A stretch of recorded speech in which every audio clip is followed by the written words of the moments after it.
I picked out things that I felt are specific for boosting the immune system, which is what we're told is the best thing to do for the virus that's going around. So that's what I'm going to be focusing on. Before lunch is going to be all hydrotherapy, and then afterwards I'm going to do more home remedies and herbals, also to boost our immune system.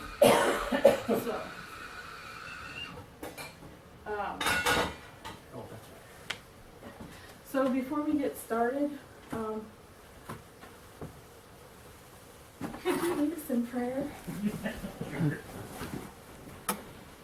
Dear Lord, Father in heaven, as we gather here today to learn better ways to take care of ourselves and our friends and our family, Lord, let us take this knowledge that you have given and spread it to the other people around us, that we may be a light shining in our communities, not savoring this knowledge for ourselves, but taking it to the people that are hurt and sick and ill and need help.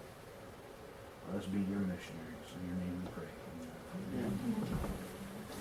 These are like contraindications and yeah, just Right here. yeah, go ahead. Thank you. With a Russian steam bath, the body is surrounded by very humid air. Because of this, the body is heated by the surrounding heat all the more since the heat is not lost by evaporation. Depending on the length of the treatment, the body temperature will rise. As described, this treatment is given sitting. It may also be given in the lying position. Purpose and effects: to increase body temperature, to increase metabolism, to induce sweating. It will increase pulse rate. It will increase blood pressure. It will increase blood flow to skin. It will increase the number of white blood cells out in the circulating body. The indications: rheumatoid arthritis, hypotension, symptoms of onset of cold or influenza-like disease, in preparation for cold procedures, to reduce sweating, excuse me, sedative effect, 15 to 20 minutes. Contradictions: diabetes, valvular heart disease, emaciation, advanced arteriosclerosis, can't speak that one, high blood pressure. Equipment: an old wooden chair, tea kettle and hot plate, plastic cover, shower curtain sewed together does fine, 3 towels for draping around the neck, over the shoulders, and over the knees to keep plastic from touching directly on the skin, hot foot bath and cold compress equipment, ice bag, wristwatch with second hand, drinking water, water not cold, tap water. Do you want the treatment part also? Yes, if you please. Okay, treatment. Heat the tea kettle on a hot plate which has been placed under the chair with the spout facing to the back of the chair. Wrap the patient in a sheet. Have him sit on the chair. Give the patient a hot foot bath about 104 degrees Fahrenheit or 40 Celsius. To pre-warm him, apply a cold compress to the head. Remove the sheet. Place a towel around the shoulders and neck. Drape a sheet or plastic cover around the patient's neck, covering the body from the neck down like a tent, including the hot foot bath. Check pulse frequently. If over 120 per minute, apply ice bag to the heart. Encourage drinking of comfortably hot water to hasten sweating. Duration: tonic effect 6 minutes. Sedative effect 15 to 20 minutes. Conclude treatment by having the patient lie down, warmly wrapped in for a minimum of 30 minutes. Thank you. Give me a chance. So one thing to think about or to ask the person, have they had a head injury? If they have had a head injury, you might not want to do this, or you might want to pick a different therapy, because after head injury, the body has a hard time regulating temperature, and then the fever could go too high. Okay, we're taking precautions for that by giving him a sweating tea. Transition is just wonderful. So I know that I've probably missed some stuff. I'm going to go back over things. But to make sure everything's okay. Do you guys have any questions for him right now? How he feels? What it feel like? When we get him out of here, we're gonna do a salt roll partially. So this is, good kitchen remedies here. We're gonna steam them for 20 minutes, and we're gonna add some salt, and maybe we'll add some garlic. Oh, no. Soy sauce.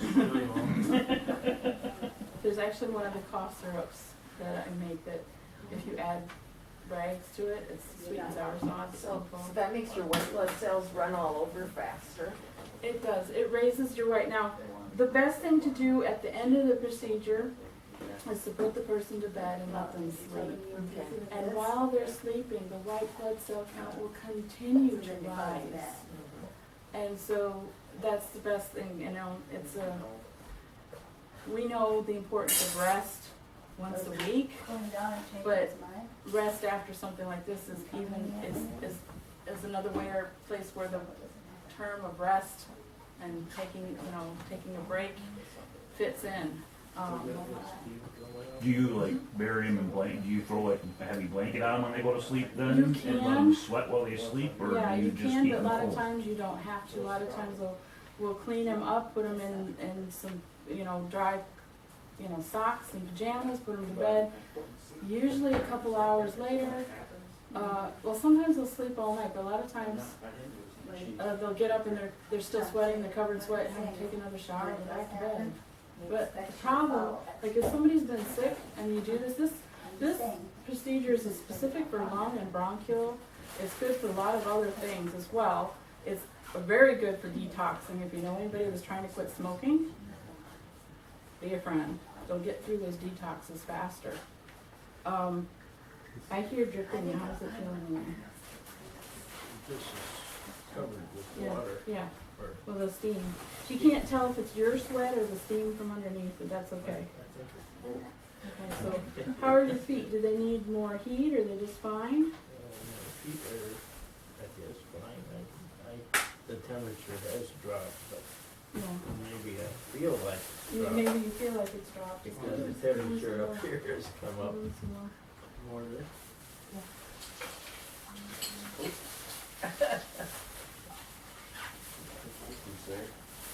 If I was in the middle of saying anything and I was distracted by the patient, remind me and just, especially if it was important or sounded important. It used to be when I worked in intensive care, you couldn't give a lowering, certain doctors had their ideas that you couldn't give not aspirin, but Tylenol they used, that's not the best for you, but you couldn't give it till it hit 101, because they wanted your body to be able to help with this infection. That's what they used to tell us, because we used to want to give it at 100, and they'd say, no, it has to be 101. For an adult and for a child, they did it at 100.5. So they wanted the body to Yes, work? in intensive care, because you're running so much stuff and you can only run so much, it'll knock your kidneys out. So then they would not let you give it. They'd have a specific starred order, no Tylenol until 101, because they Do they keep that? Do they still do that procedure? It depends. It depends what doctor you got. Just to pay attention to, but a lot of times I go by the person because, cold, I've learned this because my husband's a glass blower, and hot for him is totally different than hot for me because he's on hot, he's got the flame in front of him all day, so, dealing with the stove or whatever, honey, do it, me, I'm like, welding gloves and, okay, it's hot. Well, and my normal body You're not temperature is blowing glass 96.6, not start, 98.6. Yeah, my sister's is different as well. Yeah.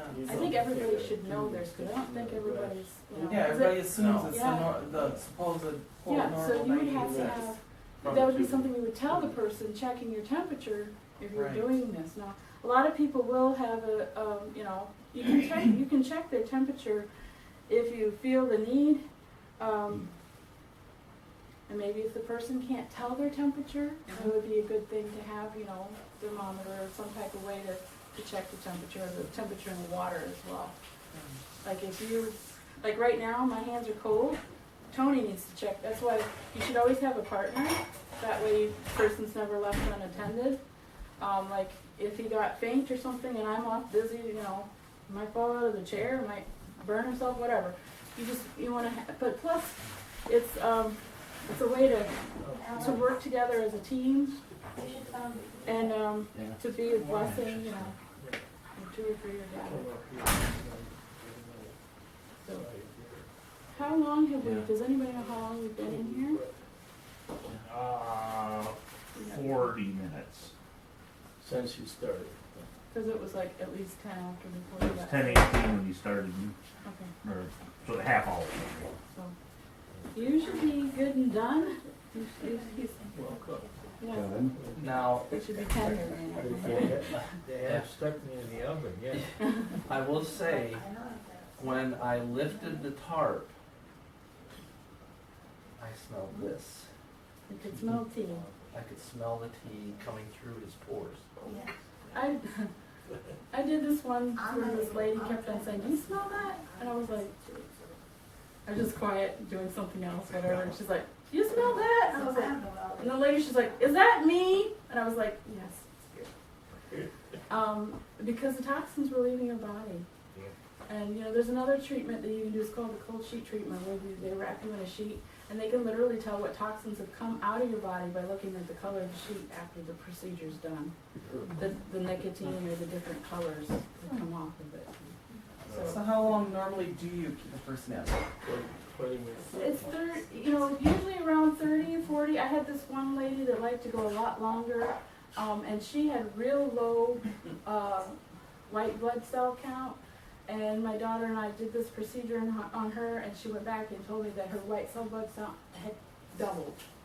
And then she was able to handle a medical procedure and not worry about infection and stuff like that. She was very happy about that.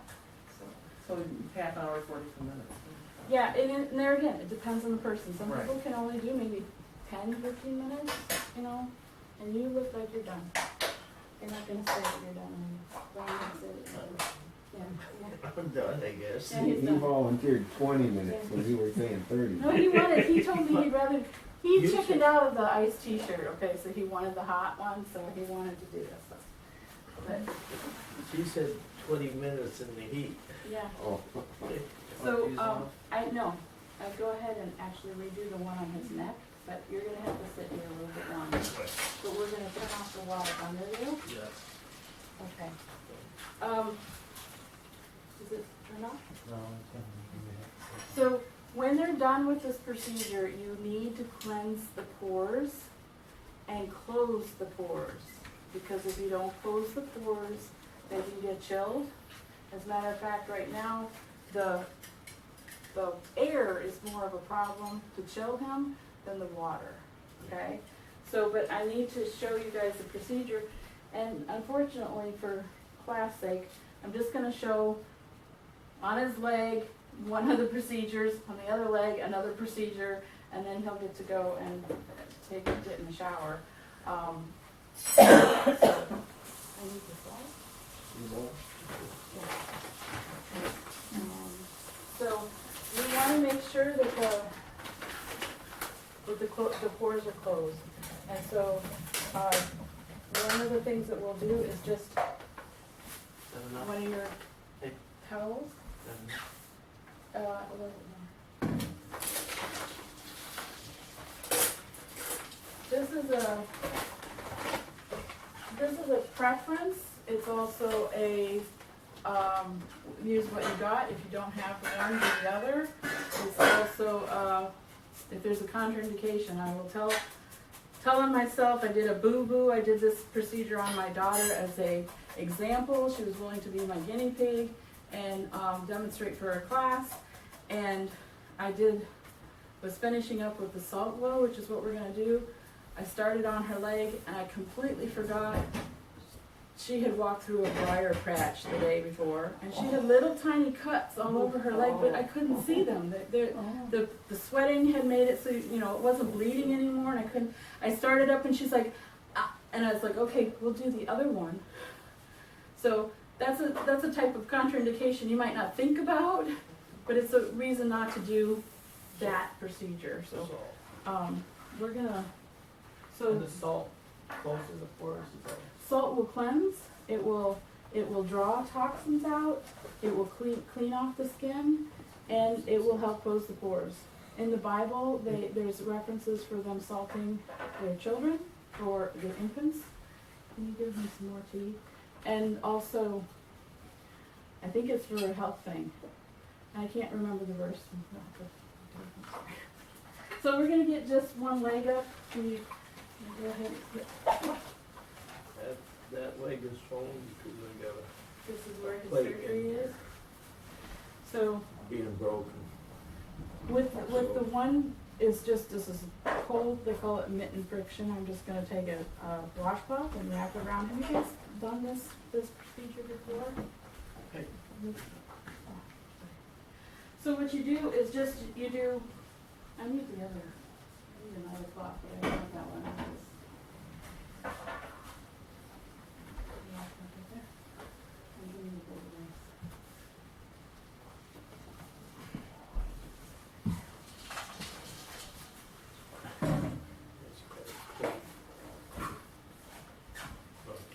So, this has gotten warm again, so we're gonna just do it. So what you wanna do with the cold mitten and with the salt blow is just, this is just ice cold, but you wanna work always toward the heart, and you wanna do quick motions. Like along like this, will pull hairs and it doesn't feel very good. You wanna do quick. Just like if you're doing a quick towel rub when you get out of the shower. So we're starting down here. We don't want to rub too hard because he's had his surgery in his knee. And you just want to do that until you get all the way up. I usually help the person with, Tony, can you get a towel and cover his leg? I usually help the person with their back, doing the salt blow, and their arms, and then I let them take care of their armpits. Armpits should be circular motion, and I let them do their chest and I'll do their back. And then I usually have them near a shower, which is what he has here. So that's the ice, and we'll do the same thing with the salt. You wanna do this one, honey?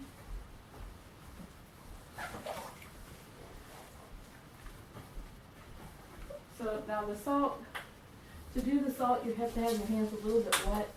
So since it's them and I've been working with them, I just usually use their ice water, and they're usually wet enough. Is that a coarse salt? It's just a Epsom salt. Epsom salt. Do you have cold water on the leg first and then you do that? I'm just showing you Salt. two different procedures. You can Salt pick don't one or the stick to other. it. It rolls right off if it's Yeah. a little wet. Yeah, you have to have your hands a little bit wet. The person's usually a little bit wet. Okay. Shorter strokes, Tony. Start at the bottom, shorter strokes. So, I have a question. Normally, isn't the salt glow thing a separate treatment? You don't normally do that right after the steam bath? after the steam bath, I do like to use the salt glow, but you can use it independently. Yeah. I picked this procedure to show as many different things that you can do. That's what I thought. So you can, because- most of these things you can separate. Right, Just a foot bath and, feet Yeah. and hot, head with cold yeah. is good for headaches. Yeah. Back in the So water, if you look at your, back in the water. no, we're gonna go ahead and we're gonna go ahead and get you out, so, Because sometimes after the steam bath, they're too weak, and they need to get rinsed off with cold right away. yes, and that can depend on the person. Right, in the So- situation. So that's where you gotta pick and choose and have discernment, ask for the Holy Spirit's guidance. Yeah. Did you say you were getting chilled? Well, just the coolness of the air compared to Yeah. what I am. I'm in So we're gonna You let, feel it right now. yeah. So we're gonna have him go ahead and get in the shower really quick and warm yourself, or cool yourself down to your normal temperature. Pull the Yeah. shirt loose. Okay. Say thank you, Bob. Yeah. And one more thing, Bob. Is it usually safe to let them go take a shower by themselves? Depends on the person. I think he will be, okay, but we'll keep an eye on him. If the person, that's the whole point of not going too far on this. And there again, I've had people that were loving it. They loved it, felt so good that they wouldn't tell me that they were ready to get out. And I said, you're ready, because I know that the procedure, I've got another 5 minutes to, finish you off Yeah. and get you in the shower. So I suppose if you were just doing mitten friction, you could just have them, you could dry them. Like you could do mitten friction with cold water and then dry them with a towel, help them get dressed and put them right to bed. So there's lots of different things. And also what I find is there's limitations and exceptions to the rule for almost everybody. So usually you can find a solution. You can find something. Did you have any questions?